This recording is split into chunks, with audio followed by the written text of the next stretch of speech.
अंडमान में हेलीकॉप्टर जा रहा था। फरवरी की सुबह 5 पैसेंजर 2 क्रू थे और नीचे समंदर था। हेलीकॉप्टर समंदर पर उतार दिया गया। ये सच्चा किस्सा है। हाँ, और उसके बाद उन्हें तैर करके निकलना पड़ा क्योंकि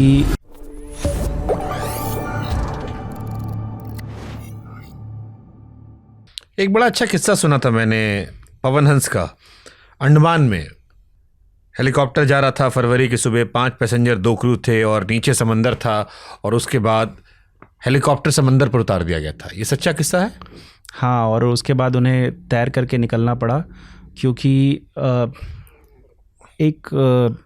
किस्से में एक बड़ी अच्छी चीज़ और मुझे पता लगी थी कि हेलीकॉप्टर पानी के ऊपर आधे घंटे रहा और बाद में 7 लोग जिंदा ही बच गए समंदर के ऊपर। हाँ, तो वो लोग खुद से तैर के निकले। हालांकि फ्लोटर्स होते हैं ऐसे जहाज़ में जो ऐसी जगहों पे ऑपरेट करते हैं। तो अभी तो AIB की रिपोर्ट है, ऑफिशियली ये तो डेटा आ चुका है भैया। मैं तो आपको अब ये बता रहा हूँ जो ऑलरेडी अवेलेबल है। तो उसमें एक्चुअल में वो फ्लोटर ऑन करना। बट किस्सा बताओ ना कि कैसे पॉसिबल है, मतलब समंदर में हेलीकॉप्टर कैसे तैर गया। फ्लोटर्स होते हैं। ओके। हाँ, फ्लोटर्स इसमें हेल्प करते हैं। कितना भी गहरा पानी हो, कितना भी गहरा पानी हो, डूबेगा नहीं हेलीकॉप्टर। नहीं, अगर फ्लोटर्स हैं तो। हाँ, फ्लोटर्स आपके पास इंस्टॉल्ड होने चाहिए। और मान लो लहरा आई तो लहरा आई आपको मारी, धड़ाक से आप पलट गए। बिल्कुल, वो पायलट की समझ सूझबूझ के ऊपर है कि वो किस तरीके से ऐसी जगहों पे लैंड कर रहा है। इसमें बहुत चीज़ें होती हैं। मैं आपको एक दूसरे किस्से से समझाने की कोशिश करता हूँ। ये भी लक्षद्वीप का हिस्सा है। तो कैवसेक फ्लाइट होती है जिसमें क्या होता है कि लक्षद्वीप जैसे आइलैंड पे वहाँ की सरकार और पवन हंस ने मिलकर एक टाई अप किया था। 2018 की बात बता रहा हूँ क्योंकि अभी वो पायलट कैप्टन सविता सिंह हमारे साथ हैं। वो पहले पवन हंस में थी, उससे पहले वो आर्मी में थी। तो सविता जी अंद्रौथ करके एक जगह है लक्षद्वीप में, वहाँ से कोचिन जा रही थी। तो नारियल काटते हैं ना ऊपर चढ़ के। हाँ हाँ। तो वहाँ से 2 लोग नारियल काटते हुए गिरे और उनके सर पे चोट लग गई। अब आपको इससे ये पूरा अंडमान वाला किस्सा क्लियर हो जाएगा। तो ऑब्वियसली मेडिकल फ़्लाइट थी, ये लोग गए, उनको रेस्क्यू किया, फ्लाइट में बैठाया और वापस आने लगे। डॉल्फिन का जहाज़ है। डॉल्फिन का इकलौता टेल रोटर फेलियर हुआ है उस दिन। तो वो हवा में थी। कोचिन एयरपोर्ट एक लंबा रनवे है, वहाँ उनको लैंड करना था। और ये वो हेलीकॉप्टर है डॉल्फिन का जिसमें चक्के लगे होते हैं। तो हमारी कैप्टन ने क्या किया कि वाइल फ्लाइंग उनको ये एहसास हुआ कि जब मैं स्पीड कम कर रही हूँ, 85 नॉटिकल माइल से कम कर रही हूँ, तो मेरा टेल रोटर पीछे से बेंड हो रहा है। मतलब और कम करूँगी तो शायद हेलीकॉप्टर घूम जाए। तो उन लोगों की अपनी ट्रेनिंग होती है। उन्होंने ये रियलाइज़ किया कि शायद मेरा टेल रोटर फेल हो गया। उन्होंने अपने को पायलट को बताया कि टेल रोटर फेल हो गया है। तो उनके पायलट ने को पायलट ने उनको मजाक में बोला, क्या मैम मैं ही मिला हूँ मजाक करने, डॉल्फिन का आज तक टेल रोटर फेलियर नहीं हुआ है। तो बोली नहीं टेल रोटर फेल हो गया है। तो चेकलिस्ट होती है, हर जहाज़ में होती है कि ऐसी कंडीशन में क्या करना है, टेल रोटर फेल हो जाए तो क्या करना है, MGB फेल हो जाए तो क्या करना है। इन्होंने 85 नॉटिकल माइल से 85 nautical mile kilometre per hour में बताऊं तो ऑलमोस्ट 160-70 किलोमीटर पर आवर की स्पीड, इन्होंने वो स्पीड मेंटेन की। 15 मिनट चेकलिस्ट को पढ़ा। और जो मेरी कैप्टन ने मुझे बताया कि सर मैं जब ये सिमुलेटर पे कर रही थी, जो आर्टिफिशियल सिस्टम होता है जिस पे लोग प्रैक्टिस करते हैं, तो बोली मैं उसमें क्रैश कर गई थी।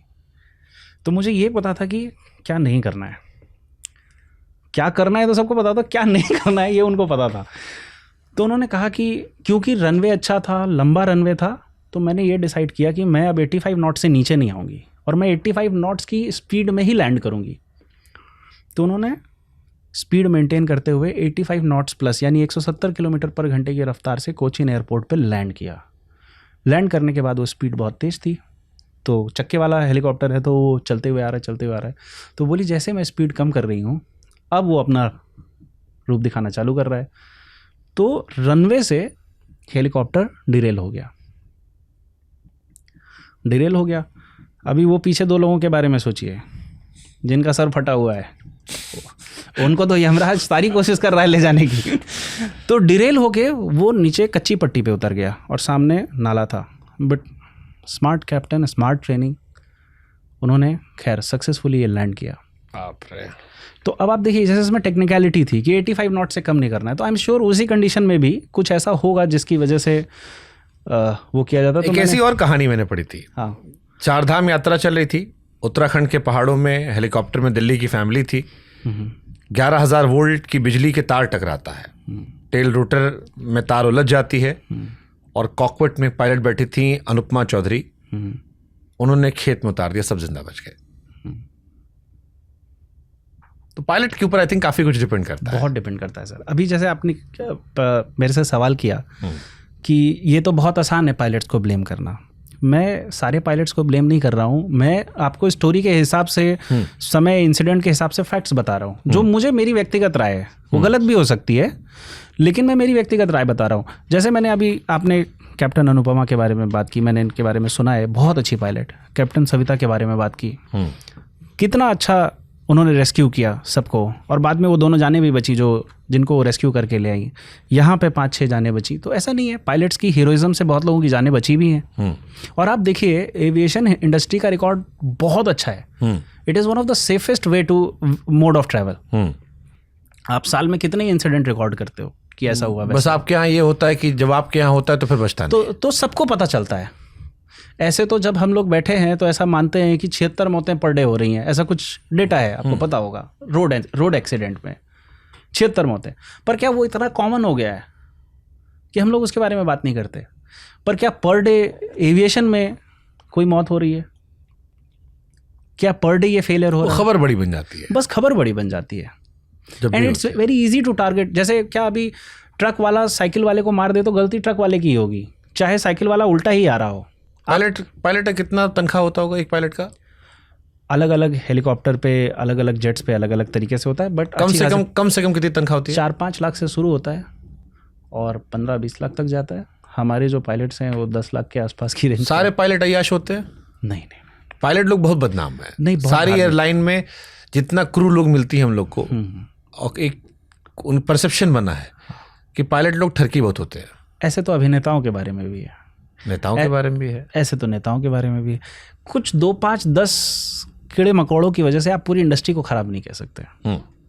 मेरे बहुत ऐसे अजीज़ दोस्त हैं जिन्होंने रिश्ता निभाया, इस हद तक निभाया कि देख के लगता है कि यार प्यार हो तो ऐसा हो, नहीं तो ना हो। अब मतलब उसकी थ्योरी शायद आती होगी कि पायलट और क्रू का जो लेओवर होता है अलग अलग शहरों में रुकने का, उसको लेकर थ्योरीज निकालते हैं। ये सब क्या है ना कि हम लोगों को बहुत हद तक, मैं तो खुल के बोलूँगा भाई, सिनेमा ने बहुत ख़राब किया है।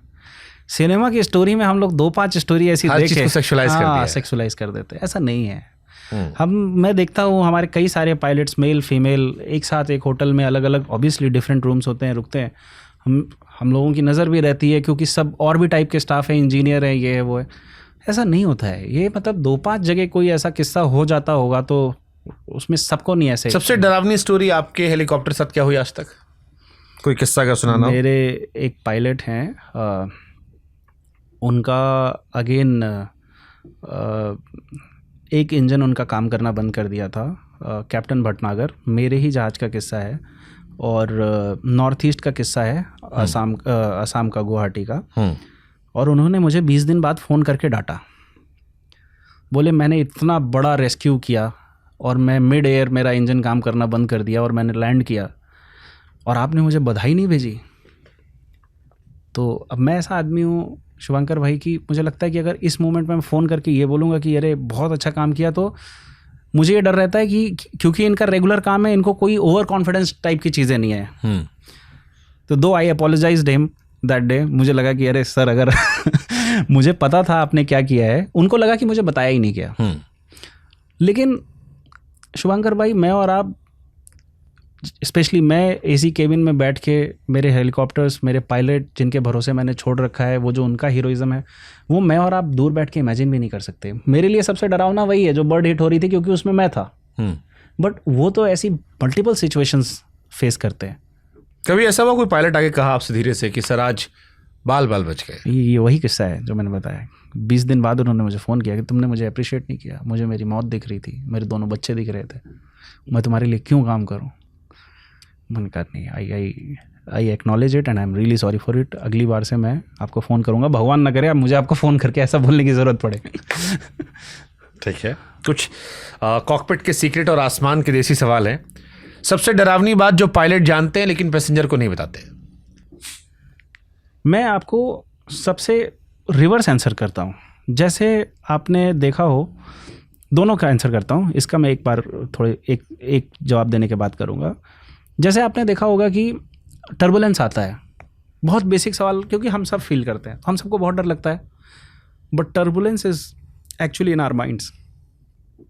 पायलट के लिए, क्रू के लिए बहुत रेगुलर किस्सा होता है। अगर आप बहुत टर्बुलेंस में हो, मैंने देखा लोग हनुमान चालीसा और ये सब भी पढ़ना चालू कर देते हैं। एक किस्सा तो हमारे साथ हुआ। मैं एक जहाज़ में था बिज़नेस क्लास में, और हम लोग इंडिगो की फ़्लाइट थी। आपने देखा होगा अनुपम खेर ने और अजिंक्य रहाणे ने एक वीडियो बना के भी उस पर डाला है अपने इंस्टाग्राम पे। उस फ्लाइट में मैं भी था, इधर मैं बैठा था, एक सीट खाली थी, अनुपम खेर जी थे, अजिंक्य रहाणे जी थे, और पीछे रणबीर कपूर की सिस्टर की फैमिली थी उस बिज़नेस क्लास में। और हमारा एयरक्राफ्ट लैंड हुआ, हल्का सा स्किड हुआ और वापस टेक ऑफ कर गया, और हम सब ने राम नाम लेना चालू कर दिया। मुझे लगा गए। मैंने लिटरली उस कुछ सेकंड में, क्योंकि जब जहाज़ नीचे आ जाता है तो हम टेक्स्ट कर देते हैं, तो मैंने टेक्स्ट करना चालू कर दिया, my flight number is this this this, it was about to crash. मेरी भी फट गई। आज आप अनुपम खेर जी के प्रोफाइल पे जाएंगे, उन्होंने इस पर वीडियो बनाया, हो सकता है ये वीडियो देखने के बाद उनको याद आए कि मैं भी था वहाँ पे। फिर क्या हुआ कि अनुपम खेर जी ने उसको केबिन क्रू को पूछा कि वाई दिस इज़ हैपनिंग। तो उसने बोला, केबिन क्रू ने, कि हमने पूछ लिया है, सब ठीक है। बोले अरे पूछ लिया तो मुझे भी बताओ ना। तो केबिन क्रू का रिप्लाई था, वो एक्चुअली जो को पायलट है वो नहीं है ना, वो अटेम्प्ट कर रही थी फ्लाइंग लैंडिंग। तो अनुपम खेर जी बोलते हैं तो ये बताने की चीज़ है। तो ऐसे भी कुछ चीज़ें होती हैं जो, जैसे आपने पूछा कि अगर कुछ चीज़ें होती हैं जो पता होती हैं, बहुत बार पता होती हैं। एकदम यंग पायलट है, फर्स्ट अटेम्प्ट कर रहा है लैंडिंग का, आपको नहीं पता होगा, आप बैठे हो उसके भरोसे, उसका फर्स्ट अटेम्प्ट है लैंडिंग का। अगर उड़ते हेलीकॉप्टर में इंजन बंद हो जाए, हाँ, तो पायलट के पास कितने सेकंड होते हैं और उन सेकंड में वो क्या सोचता है? हेलीकॉप्टर के साथ बहुत सीरियस कैजुअलिटी होगी, क्योंकि हेलीकॉप्टर का शेप ऐसा है शुभंकर जी कि अगर उसका इंजन बंद हो गया, एज इन कंप्लीटली बंद हो गया, तो it will do a proper free fall. जैसे आप किसी कांच के ग्लास को ऊपर से उठा के नीचे छोड़ दो, और वही होता है क्रैश में। लेकिन अगर आपके पास जेट है तो वो ग्लाइड करेगा।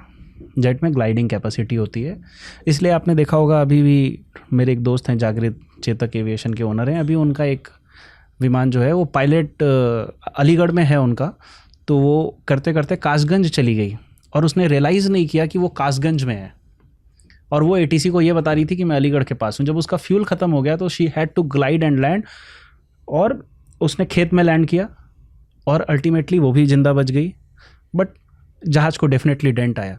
बट अगर ये हेलीकॉप्टर में होता तो वो नहीं बचती।